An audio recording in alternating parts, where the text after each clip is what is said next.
All right, welcome to the Young Turks. We have a great show ahead for you guys. We have terrific news about Joe Wilson, the guy who heckled President Obama.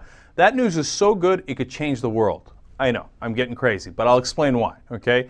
And we have terrible news about Joe Wilson.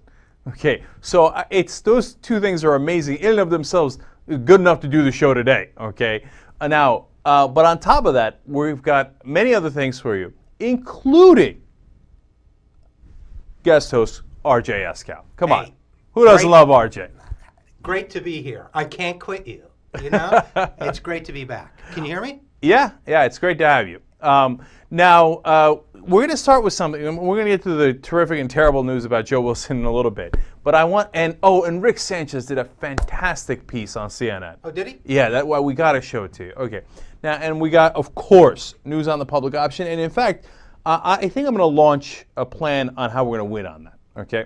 Now, having said that, I want to first have a conversation about something that RJ wrote today and something that I wrote today. One's on healthcare and the other one is on the public option. Okay. So let's start with your piece, RJ. Sure. You wrote, why did health insurance stocks go up after President's speech? Now, RJ writes on Huffington Post, on a Nightlight, and of course he does Eskow and Associates too, which we'll talk about a little bit later. So it was a smart idea to go and ask them, hey, to look at the stocks and see how they did. So how'd they do after Obama's speech? And what stocks were they? Well, I looked at the top health plan stocks, United Health, Cigna, Aetna, WellPoint, all the ones that really are driving private sector health insurance. And, the thought was this. Okay, here you have a speech that was so enthusiastically applauded by the left, and he reaffirmed his support for a public option. He came out strongly with a defense of liberalism and the old Teddy Kennedy-style way of doing things. He told everybody insurance companies are the bad guys and we're not going to get away with it anymore. Look in the stock listings, and what do we find? Their stocks went up. Now, they didn't go up by a huge amount. It's not like this was payday for them, but you'd think after a beating like that, a supposed beating like that they'd take a nosedive or they'd take a drop. But no, they were up anywhere from just half a point or so up to 2 or 3%. And 2 or 3% rise is not insignificant. That's a fairly nice rise for a stock. So right. Now, you think it is related to the speech, and if so, why? What made the stock price of the health insurance companies go up after Obama supposedly took them on? Well, you can never be sure, but let's put it this way. They didn't go down. Mm-hmm. And I do think it is somewhat related, and I think there are a couple reasons for it. Number one, Obama very forcefully, for the first time out of his own mouth, said that everybody is going to be required to buy health insurance in this country. Now, the so-called individual mandate. Now, he's never said that before. Why has he never said that before? Because he campaigned against Hillary Clinton and John Edwards by saying, I'm the guy who won't mandate buying health insurance. I don't think it's necessary and I don't think it's right. He even ran an ad that got people so mad that one of my fellow healthcare consultants compared it to the Nazis marching on Skokie. He ran a Harry and Louise ad against Hillary, saying now they're making us, the tax people are making, I don't remember the exact wording, are making us pay health premiums. So he ran against this, and so... Let me pause there for a second. Sure, you bet. Okay. Now, the thing is, I get that politicians from time to time will change after they get into office, change their positions, and sometimes accept what their opponent said. Like, for example, he's actually accepting something that McCain brought up. Right. Okay, what was it that McCain brought up? Do you remember? Well, McCain had the idea for a catastrophic coverage plan for people who are uninsured, so that if something terrible happens to them, I don't think the specifics were ever worked out, if something terrible were to happen to them, they wouldn't pay more than, $10,000 or $20,000 or $30,000. I don't know which numbers they were thinking. Right. But basically a disaster. So there's a cap on how much you have to pay if you have disastrous medical bills. Right. So now he kind of ran against that. Now he winds up accepting it. I got no problem with that. Right. It happens. Right. But you're right. On this, when he went to mandates, I was like, wait a minute. Am I remembering wrong? I thought he was really tough. And half of the debates that they had with Hillary Clinton on this issue, and I watched about 28 debates in the primaries, he kept talking about how we can't have mandates, we can't have mandates, it's unacceptable. Now he goes to mandates, which, look, you can make a case for. Absolutely. Yeah, there's a good case for mandates, right? But one, it seems like he's really violating a campaign pledge there. I mean, it wasn't a small pledge. It was a fairly large pledge. And then second of all, RJ, it's actually freaking me out a little bit. No, I'm serious. Like, there's all these scare tactics that the Republicans use. They're all nonsense. They haven't used this as a scare tactic yet, but I'm already scared. They're talking about a family of four might have to pay $3,800 in insurance, and that it's forced upon them. I don't know. I'm a little scared about that. That sounds like that's tough. It's actually much more than that. What they're really saying is that up to 3 or 4 times the federal poverty limit, which is low, that you are required to buy insurance, which could cost right now up to $14,000 and is going up at 10% a year. And if you don't, then you get a tax penalty of about $3,800. Oh, that's right. That's right. What they are really saying is it's a new tax. Because if you think about a family of 4 trying to get by in an urban area on $70,000 or a rural area, or rural, but especially where it's expensive.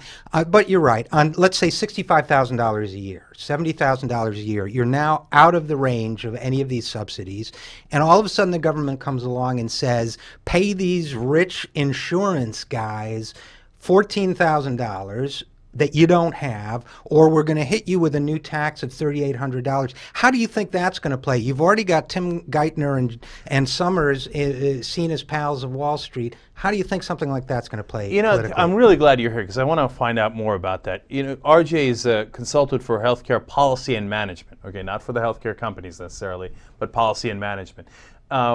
So if you pay the $3,800 as kind of an extra tax, as you say, then do you get coverage, or what happens then? No, as I understand it, and it's not all down in black and white yet, that's the penalty for not getting coverage. Mm-hmm. Now, so then do I still have to go and get $14,000 worth of coverage? I assume not, because I already paid the penalty. You paid your penalty. But I don't have the health insurance. Right. Now, they've done something like this in Massachusetts, and it's semi-popular, except with the people who've been affected by it. If you ask people in the polls in Massachusetts, do you like the new reform, and have you been affected by it, the ones who say yes don't like it. Mm-hmm. And I think this is the reason why. And it has just kicked in fairly recently, and also they still have a lot of uninsured in Massachusetts. It's done some good things. I don't want to be a complete naysayer. I understand the logic of mandates. Let's talk about that, because there's an upside to it. They're not doing it just to punish people, right? Right. Obviously. No. So why are they doing it? They're doing it because when you look at the economics of healthcare, the people who don't join any system are going to be the young, the healthy, like people here, basically. They're going to be the young, the healthy, the people who don't expect to have medical expenses. That makes the average cost for people who do join so high that it then becomes financially difficult to provide them with health care. So the only way that it really works efficiently is if everybody's in. So I think the principle of getting everybody in makes sense. But in every other industrialized country in the world, the way you get everybody in is through the taxation system, which is indexed to how much money you make. So there's a certain fairness to it. So the guy making $70,000 doesn't have to pay the same $14,000 that the guy making $70 million has to pay. Okay, do you get that? That's really an interesting point, because if you have single payer, for example, okay, the government's going to take care of your health expenses, but money doesn't grow on trees. They're going to do that through higher taxes, right? But you're getting something in return for your higher taxes. You're getting health care that you're absolutely covered on, right? And when they do it based on taxes, the guy who's makes $70 million gets charged more, right? And the guy making $70,000 gets charged less. Now, if you do it this way, and you do it through private insurance, as RJ just explained, that everybody gets charged the same amount for health insurance, but the guy who's making $70,000 can afford it a hell of a lot less than the guy making $70 million. And now, with a mandate, but without single payer, with a mandate, everybody has to pay it. Okay, and that's where you get to the point where you go, I don't know if that's such a good idea. And this is why everybody keeps pushing the public option. Because if I'm a voter and a worker and I'm out there in the Midwest trying to get by on and raise a family on $70,000 a year, if at least I know I can buy into the government plan, I'm not making some rich guy in Minneapolis richer thanks to the government. If at least I know that there's a public plan I can buy into, and that public plan is designed to be as cheap as possible with no profit margins and no fat salaries and no marketing costs, then maybe I'll feel a little bit better about having to do this. Because look, it's a good idea to have health insurance. Everybody should be protected. But maybe I'll feel a little bit better about that than if you just hit me with the stick of a mandate and don't give me the carrot of a public plan. Let me say a couple real quick things about the public option in this context, and then I want to come back to the stock prices. You see, the thing is, with a public option, I trust it. Okay, what I mean by that is I don't trust it in terms of the government is going to do a fantastic job with it. I want to see how that plays out, right? I want to see if the government does a good job of covering you and at what price, etc. But what I mean is that I know the government isn't out to screw me. Like it's ironic because the conservatives have this thing of like the government's coming for us, as if it's like some sort of monolith. No, but the government's actually somewhat accountable to the people who elected the government, right? Whereas with private industry, I don't trust them at all. And I'm not saying that as a bad thing, as like I don't like them or they're bad people.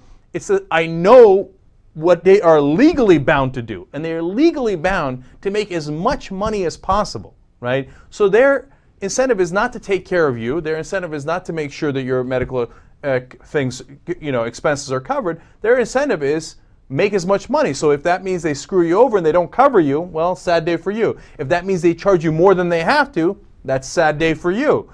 So if you say to me, you have to get insurance, and you have to get it from people that you don't necessarily trust because we've set up a system where you shouldn't trust them. Right. They have the profit motive, which leads them to a different motive and different incentives. Well, then I'm very uncomfortable. But at least if I have an option where I go, hey, look, maybe the costs are contained, and at least I know I'll be covered. Okay, then if it's mandated, maybe I could live with it. And that's why it drives me crazy, RJ, that they paint it as if it's like some sort of partisan thing. That, honestly, I didn't even know. You're in healthcare. I'm not. I didn't know about the public option until about a year ago. Okay, right. It's not like some ideological thing that's been driving me for decades. When I found out about it, I'm like, that just makes more sense.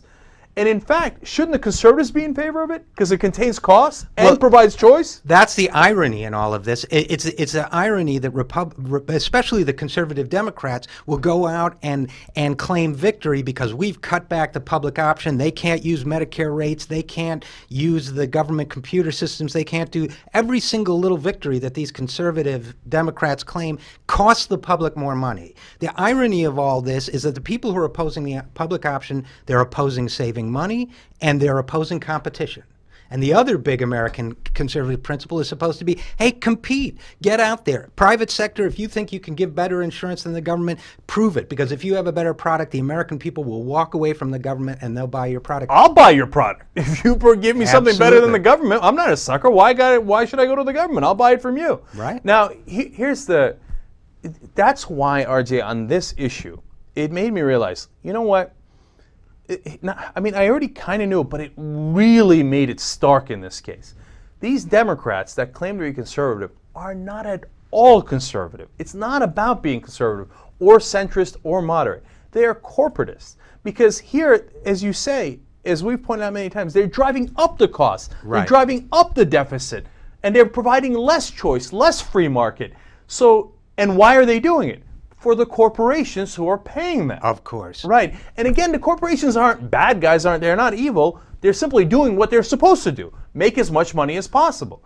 Right? So given that, I'm amazed that the media has not woken up. I don't know why I'm amazed. I shouldn't be amazed at all. Right? Hasn't woken up and keeps calling them conservative Democrats, centrist and moderate Democrats, because it's like free marketing for them.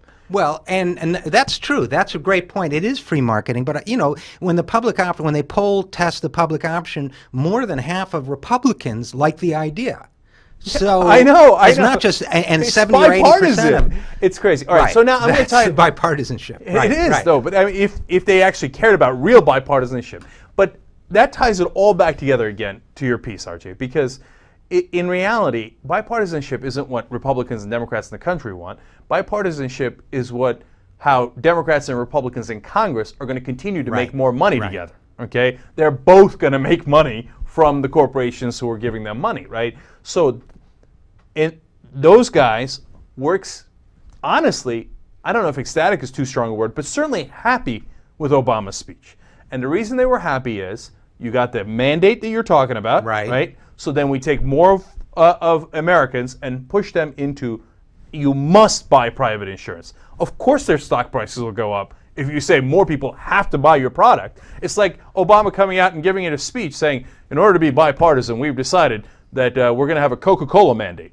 Everybody must buy Coca-Cola. Would Coca-Cola's stock go up the next day? Of course it would. Right. Of course it would. And then on the other hand, they say, and he says, I really love choice in the cola market, but I'm not going to fight for it. Okay. Right. So here's why choice in the cola market is a good idea. Here's why it's a basic American principle, but I'm not wedded to it. And non-choice is a good idea too. There are some other good ideas that we want to look at. Non-choice is one of them as well. So if after that speech where he says you all have to buy Coke, and I'm going to cut Coke's competition, would Coke's price go up? Of course it would, right? So the same exact thing happened in the healthcare industry, and their prices went up. To a certain extent. And the other thing, by the way, that I think helped the stock prices was people, I don't think, realize and didn't realize until Obama's speech how much he's already given away of the public option. They've already carved it up and left it for dead anyway, even if it passes as it is now. Here's another campaign promise that the president has broken, to be perfectly direct. He said in his campaign, and I believe he said it again in the speech, the public option is something that every American should have a choice of if they're not happy with their private insurance. Well, every American won't have a choice. I'm not sure of the exact numbers. I don't even think 1 in 10 Americans will have a choice of a public option. It will only be available to people who are uninsured now or part of small employers. So when he said, look, I believe in the public option, but it's not going to work anyway, which was his basic pitch, because he said only 5 million people are estimated to join it, which is true. I don't think people realize that. The public option has already been neutered, so we've compromised plenty already. See, the thing is, RJ, that depressed me, because you're right. Because Obama's right. They've already hosed it in 18 different ways, right? Like when you realize that likely you're not going to be able to buy it, you're like, Right. well, what the hell are we doing it for if we can't buy it? Because they already made those so-called compromises. Do you understand what the fight is about? It's after we didn't do single payer, we didn't even broach it, right? We were going to do the public option. We're not going to do it for 95% of the country. Now, the big fight is, can we at least do it for 5% of the country? And that's where the public and the private insurance and the lobbyists and the corporatist Democrats and the Republicans go, hell no, not even for 5% of the country will we have the public option. And my guess as to why, and the reason that I continue to fight for the public option, is because, hey, let's start with the 5%. Right. And then if people see that it works, if it doesn't work, then you're fine. Then, oh, look, it didn't work. Go back to private insurance, okay? Or you never had to leave private insurance, so you don't have any problems. But if it works, then maybe you let more of us buy it. That's what I was going to say. The reason they're against it is because it will probably work. And the reason why I'm pushing so hard for it, because just on the face of it, it's like, yeah, okay, what the hell, give it away. It's not worth much anyway after what you've done to it. But because I do think it will work, unless they keep sabotaging it, I want it in there for that 5 million so that when people see how well it works, it's the camel nose under the tent, and pretty soon we've got more and more of the camel. Now, Eventually, I'm sorry. I don't want the conservatives to be able to hyperlink to it, which is why I haven't put it in print. But it is the Trojan horse. Right. Now, but the thing is, it's only a Trojan horse if it works. If it doesn't work, then Right. nobody's going to go to it, so you don't have anything to worry about. Absolutely. Right. And then if it works, by the end, you'll have conservatives showing up to town hall events 10, 20 years from now going, you better take your government hands off my public option. Exactly. All right, when we come back, I want to talk to RJ about whether there's cost containment in the bill so that we'll have to pay less premiums outside of the public option, okay? And we're just going to discuss who's kept us safer, Barack Obama or George Bush, through the first 8 months of their terms. There is a surprising answer to that if you believe some people online. All right, Young Turks.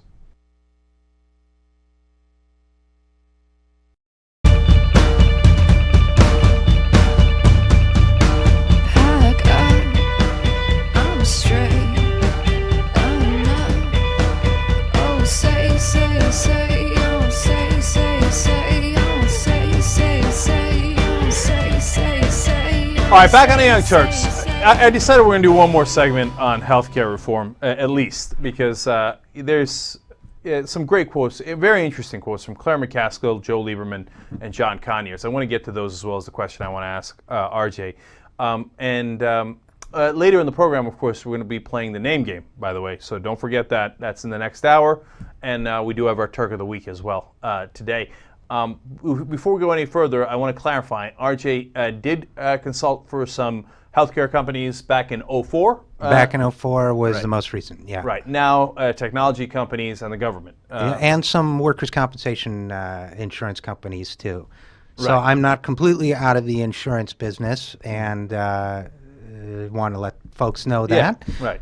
By the way, and here's This is not, by the way, the greatest marketing I could be doing for insurance company clients, to be writing and advocating for these particular political positions. I was going to say hasn't helped me a lot. Yeah, and you're not really helping your consulting business that way. What is the matter with you being honest like that? Jesus. All right. By the way, this is interesting. You know how we're doing the TYT interview series in the post games for the members? We were going to do Dave today, but we decided to switch it up. We're going to do RJ. He's going to stick around, and we're going to do a post game show, and we'll tell you a little bit about RJ. I'll ask him about his life, his career, etc. So we'll find out more, and we'll do Dave next week. So you should look forward to that. I think that's going to be fantastic. Okay. Now, RJ, what I wanted to ask you. So what I'm worried about is cost containment. Premiums getting higher. Right. Okay, because that's the real thing that I deal with all the time. Okay. Our bills keep getting higher and higher. So if we don't have the public option, what other mechanisms are there for cost containment? Because Obama insists, no, we're going to contain costs. In fact, we went back because a listener sent us a tape of Obama during the campaign saying that he was going to lower premiums for the average family by $2,500. Really? How? Well, here's the thing. Obama has some people on his team who really understand what needs to be done to contain costs, and really Peter Orszag, who's his director of the budget, has a good handle on this stuff. He's studied. There's a lot of great research out there that shows how different doctors overtreat for the same condition. There's a lot of surgeries that are unnecessary, a lot of diagnostic testing that's unnecessary. We can eliminate a lot of that, and people will be better than ever. There are procedures that are proven to be not as effective as others. There are all sorts of ways. Orszag has been great. I wrote about the fact that he had a feud with a guy who used to work for him, who's now the director of the Congressional Office of Management and the Budget, Doug Elmendorf.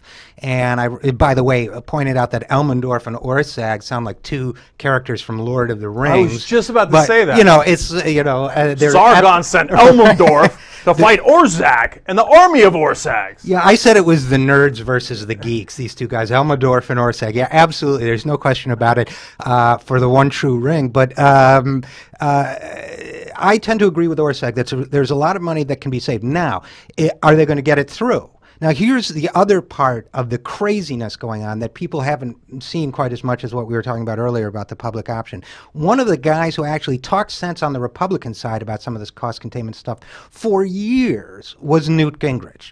Newt Gingrich he had something called the Center for Health Research and Transformation. I forget. He was very into the studying what works and That's right. I remember that. Now, in fact, wasn't he for the death panels before he was against them? I think he probably was. Because I read a Matt Taibbi piece on that, how he said, look, we have to counsel people on end-of-life decisions because so much of the money is being spent on end-of-life decisions. Then, of course, he turned around and said, Sarah Palin's right, they're going to kill your grandma. It was the one area where Newt was making a lot of sense and really making some joint initiatives with Hillary Clinton when she was in the Senate. That's right. There was a lot of good stuff being discussed, and I believe in this stuff. I do. I think there's a lot that can be saved. But, of course, when what happened to the right wing was, crazy train now leaving on track 10, when they all got on the crazy train about everything, one of the things that hasn't gotten as much attention is that they started saying, well, no, we can't research which treatments work and which treatments don't work because that's like 1984, that's government spying, that's mind control. And so what to me drove me crazy was, wait a minute, let me get this straight. Before somebody goes in and cuts your torso open and removes major organs and puts hundreds of stitches in your body, you're telling me you don't want to know whether that will help or not. You don't want research done to see, do you need that operation or not? You are saying that you think that is evil to study, did people get better after the operation or worse after the operation. That is the insanity we were listening to for the first 3 months of this year. No, but look, this is why, the media has this fetish of they have to cover everything 50-50, right? Right. And this is why it drives me crazy, because I swear to you there was a time in this country when Republicans were not insane. Now, some of you might be too young to remember that time, okay? But I remember the days when they were not, when Richard Lugar was a reasonable guy, okay? You might not agree with him on domestic stuff, but definitely reasonable on foreign policy, etc. George H.W. Bush was reasonable on some stuff, certainly on foreign policy. Again, you could disagree, but these were reasonable disagreements. The crazy train left about, I guess, 6 years, 6, 8, 9 years ago, depending on how you want to count, right? But maybe 94. Yeah, that's true too. And I know it goes back to Reagan, and a lot of this started under Reagan. But the point is, they now make points that you cannot have a legitimate conversation about. We covered that story earlier. It was a small story, but I was blown away by it. I think it was Grassley who was saying, "How dare you look at which procedures work and don't work?" Right. But that's maniacal.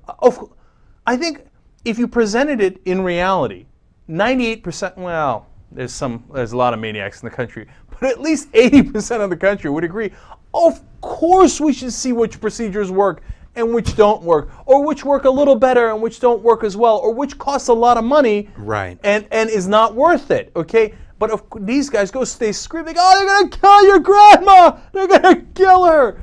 And that's why I get frustrated with Obama, RJ. He thinks he's still having a reasonable conversation with people. Right. No, of course. And I think he's beginning. Well, look, I can't read the guy's mind. Sometimes listening to the speech, I thought, okay, he gets it now. He's dealing with crazy people, and he's got to lay down the law. But then when he does this thing of, well, you on the left and you on the right, and what he characterizes. See, that feeds into the media, what they want right. to hear, what they've been right. saying all along. That's not what you want to feed into. But finding out what procedures work and what procedures don't work, it's an insane state of affairs when that's considered a left-wing idea.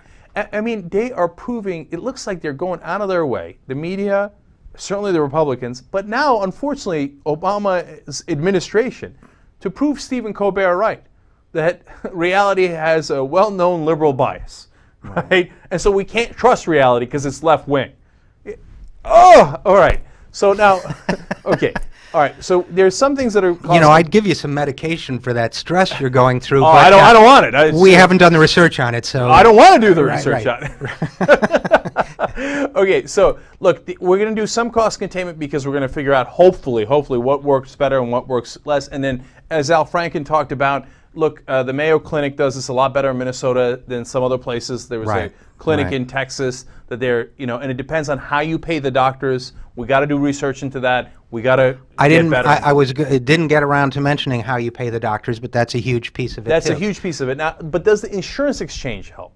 The insurance exchange should help, and it should. And let's tell the people what it is. Well, the insurance exchange, the idea behind that is that people who don't have coverage, or small businesses that don't have coverage for their employees, can go basically to a website and resource center. So everyone that wants to sell to these groups of people, every insurance company, and hopefully the public option, will be there and listed, and all the information will be there on what the premiums would be, what's covered, what's not covered. A good insurance exchange should also give you a quick side-by-side so that you can kind of project out how much your out-of-pocket costs are going to be. Now, what's great about that is that it's like eBay for healthcare, so you don't have to go shopping and putting a lot of effort into it, and it should take a lot of costs out of the system, because a lot of the costs of the healthcare system, people have no idea how much marketing costs. First of all, if you sell it through agents and brokers, you got to give them 10 or 15% of the premium. That's a huge cut right off the top.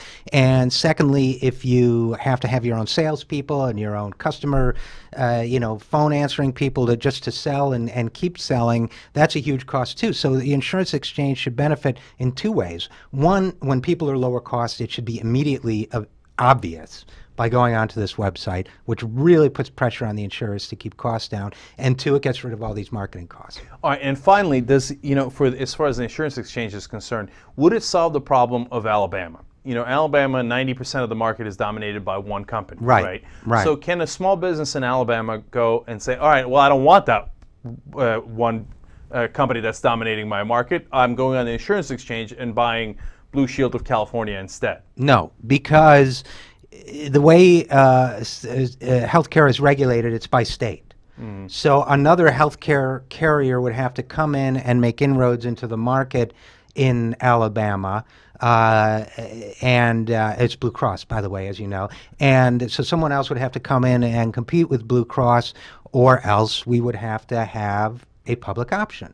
But either way, right now an exchange that just has one name on it is not going to do a lot to help the situation. All right.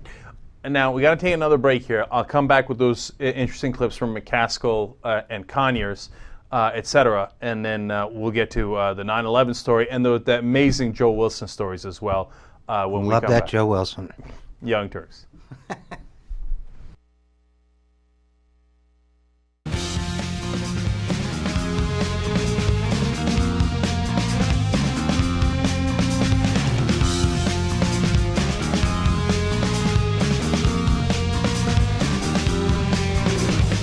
All right, back on the Young Turks. Now we're going to have a great and interesting guest for you. Ronald Kessler, he's written the book, In the President's Secret Service, Behind the Scenes with Agents in the Line of Fire and the Presidents That They Protect.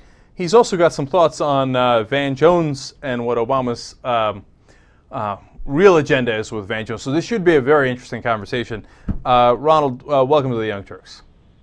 Hi, thanks. Let's start with your book. You weren't in the Secret Service, but you talked to the people in the Secret Service. That's correct, right? Yeah, I talked to over 100 agents, either current or former, and also the Secret Service cooperated on the book as well. Right. Now, I'm a little concerned about what the Secret Service is doing now. They're allowing these guys with guns to come within, to the Obama events. Not within the Obama events, but to the Obama events, basically outside the door, almost. That doesn't seem normal to me. I don't remember people around Bush events with guns and assault rifles. What's happening there, Ron? Well, it's just a bunch of nuts is what's happening. But the Secret Service does keep an eye on them, does keep them under surveillance, and they are kept far away from the actual event. So the Secret Service doesn't think it's a real threat, but clearly they're hurting their own cause. They're coming across as idiots, and it's really unfortunate. Now, if the Secret Service wanted to, they could clear a wider area around the president, right? Yeah, they could, and they just feel that there's enough of a perimeter established so that there isn't a real threat. But they do have to watch them, and that does take manpower, and so. But it's just like they're exercising their Second Amendment rights. It's just like people exercising their First Amendment rights by saying Bush was behind the 9/11 attack, or that or whatever people on the right say about Obama. He was born in Kenya. It's all protected by the First Amendment and the Second Amendment. Now, Ron, if they work within the perimeter, obviously it wouldn't be protected within the Second Amendment, No. right? Because you have to protect the president, and it's federal jurisdiction where the president is, right? So it's not like you can say I have a right to be right next to the president with a gun because I'm in New Hampshire. No, that's right. No, the Secret Service really has a wide latitude in protecting the president, and if they see anything suspicious, they can detain the person and possibly arrest the person. They have to act very, very quickly, obviously, and courts have upheld their right to take very quick action.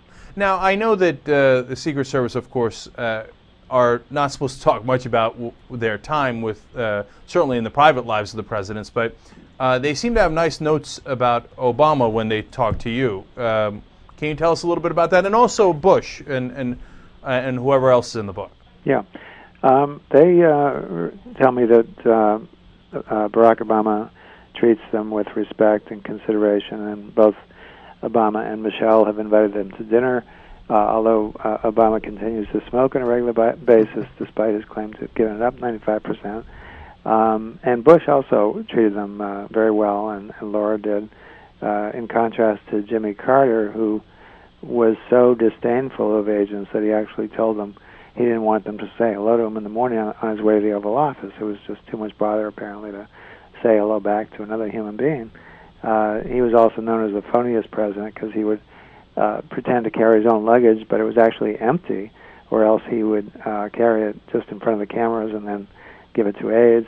He would come in at 5 in the morning to the Oval Office and tell the press office sometimes to tell the press that he was in there working hard for the American people at 5 a.m., but then he'd nod off to sleep on the sofa. And Ron, where do you? Those are interesting claims. So, is it Secret Service people telling you that? And yeah. are they allowed to say things like that even no, if they're true? No, they're supposed to be sworn to secrecy, and they are very secretive, more so than the FBI and the CIA. I've found, because I've written books on those subjects. But I use my magic potions. Usually I waterboarded them. It worked pretty well. Now, but to be fair here, Ron, I've seen from your writings, you believe you're a little bit more on the right wing, to say the least, from what I'm reading, right? I am on the conservative side. Right, on the conservative side, and there's nothing wrong with that. It's a free country, obviously. So would conservative Secret Service agents be more likely to talk to you than progressives if they feel like you're like-minded? Well, I have a long background as an investigative reporter. I think I just know how to get people to talk. One of my books on the FBI led to the dismissal of William Sessions over his abuses, and it's a very bipartisan book. Both Democrats and Republicans are impaled. Jenna Bush, for example, is described as being very difficult with her agents, going through red lights to try to evade them. She went to a Halloween party with her boyfriend, Henry Hager, who's now her husband, and he became so drunk that they had to take him to the hospital. No, that's their private lives, though, and they're the kids. I don't want to get into that. So, and I don't put that on them at all. I don't know any kid that doesn't get too drunk at some point. Or they're not. It's not. She wasn't an absolute kid, but she was much younger. Yeah, but this does, have something to do with public policy because, first of all, if they, if she were captured by terrorists, we'd be in bad shape. And it also, no, I hear you. She's got to be more sensible, but at the same time, she's young. Okay, so let's leave that. She's not young anymore. She was then. She was then. But let's leave that aside. Let's get to some of the policy things that you've written about. Now, you think that Obama had a secret agenda with Van Jones? I don't know if I'm saying that right. Why do you think he hired Van Jones? Well, I think that Van Jones' general background was certainly known to the White House. They didn't hire him out of a vacuum. He was in public life. They knew what his reputation was. Ron, don't you think they yeah, of course they knew about him. But what he's mainly known for is trying to bring the urban communities and the environmental communities together and to create jobs in those communities using new environmental legislation, et cetera, regulations. Now, you might disagree with some of those, but isn't that really the heart of his work and why they hired him? Well, you think that someone who believes that our government was behind the 9/11 attack should be paid by taxpayers and working in the White but that's House? what I'm asking you. I'm asking you a different question. It's not like do you think that Obama thought, oh, he thinks Bush was behind 9/11, let's hire him? Or do you think he thought, hey, let me hire this guy because I think he can create green jobs, and then found out, this 9/11 thing, that sucks that he's in favor of that, I got to let him go? I mean, which of those things that you think is more reasonable assumption? I think he obviously hired him because of his skills in the environmental area, but that, there are plenty of people who are hired for those good reasons who have all kinds of problems, whether it's okay, so I wanted to establish that. No, I understand what you're saying about his problems, right? But I wanted to establish that they didn't hire him because of the problems. They hired him because he would be good at that. They thought he would be good at that job. Right. Now, when you get to the problems, look, I don't believe in the 9/11 stuff, but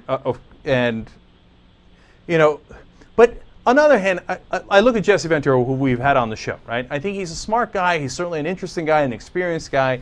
I don't agree. We had a little bit of a debate about 9/11 with him on the show, right? But would I exclude Jesse Ventura from any job that he's qualified for because he believes in the 9/11 conspiracy? I wouldn't. Do you think we should? We should disqualify people based on if they believe in one wacky thing? Yeah, I think they're nuts, and they should be, and they shouldn't be involved in public policy. Period. So every birther including some congressmen, a lot of Republican congressmen who said, hey, we should look into that. They should also be disqualified from now in Republican administrations. Yeah, and along with that's right, the birthers and the truthers and any other people who believe in these vast conspiracies.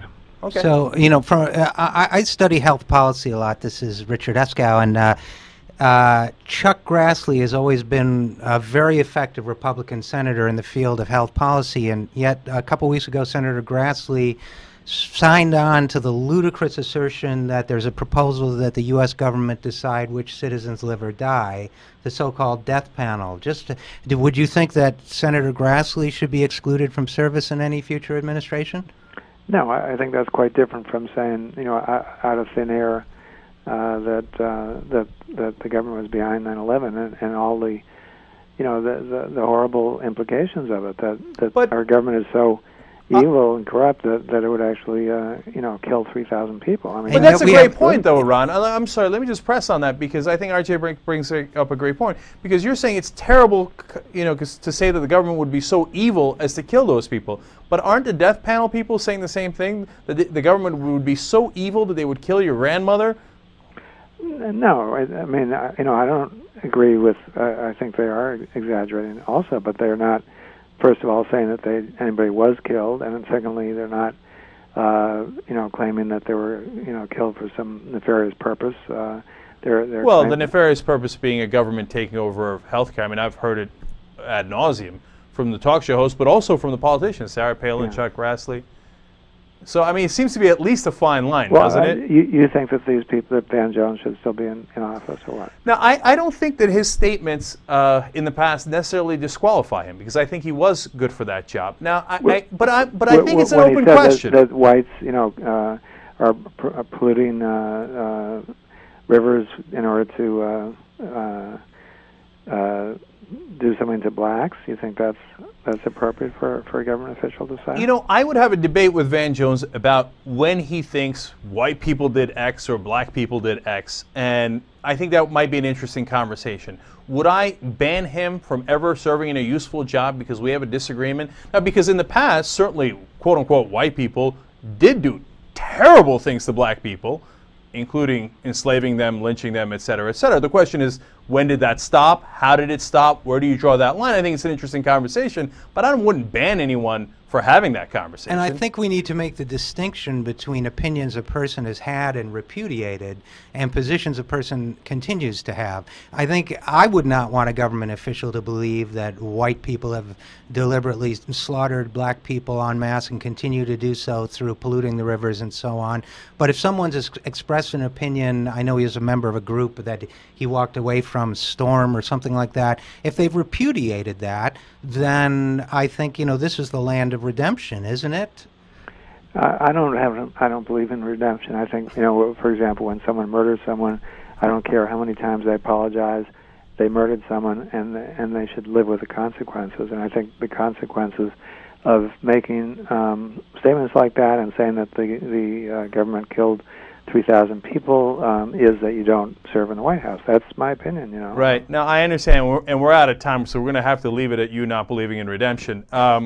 It's an interesting debate. It's an interesting discussion. And to be clear, of course, Van Jones didn't kill anyone. And I'll be, to go to the other side, to answer your question, after the Van Jones thing, I rethought what my concerns about Ron Paul. Because Ron Paul wrote in some literature before that had very bad racial implications, to say the least. But I thought, you know what? I'm with RJ. I do believe in redemption. I do believe in second chances. And I don't think that disqualifies Ron Paul from having a legitimate debate today. Okay, so I believe in hearing all these people out. But Ron, I want to thank you for coming on the show. It was definitely an interesting conversation. Thank you for having me. All right, and everybody, the book is In the President's Secret Service, Behind the Scenes with Agents in the Line of Fire and the Presidents They Protect, and we'll put it up on theyoungturks.com so you can get it from our library as well. And I forgive him. RJ believes in redemption. All right, Young Turks.